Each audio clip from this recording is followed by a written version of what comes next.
OK, millions of elderly people have had winter fuel payments axed. It has been a hugely unpopular decision. Here's Jemma Forte with her take on how Labour's removing of winter fuel payments to OAPs will be seen in the future.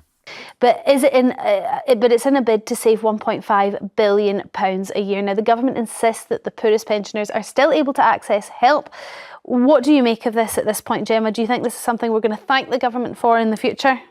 No, I think the language "thank" is a bit ridiculous, is reaching a bit. But I understand why he's trying to placate people in terms of they're saying they've got to get money somewhere to invest in getting this country going and getting things working really effectively and well. However, it's been one of the most unpopular policies I can recall.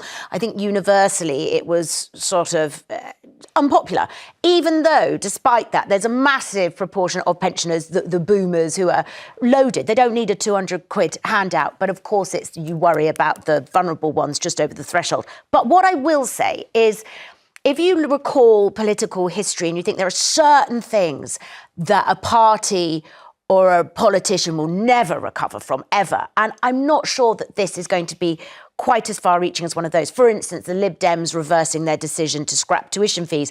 That affected all students. You know, it was pretty horrific and sort of awful.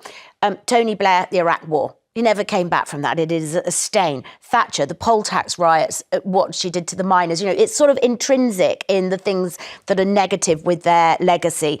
You don't think this is trust on a crashed par? the economy.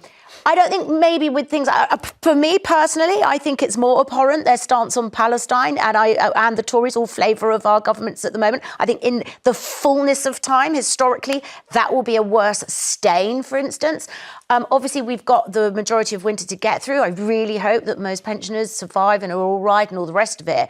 I do think it was a weird policy. I'm not in favour of it. But I think that perhaps in 4 years' time, 5 years' time, it might have faded a little if, and it's a massive if some of the things that Labour have invested in start to pay off. Or we look at the deaths over winter period, Exactly. and there isn't an excess death toll. Yeah. And if they seem pretty level, maybe this is something that Labour will recover from and actually say, look, this was a good principle. We have taken away a benefit that a lot of pensioners didn't need, and we still supported the ones that needed it the most.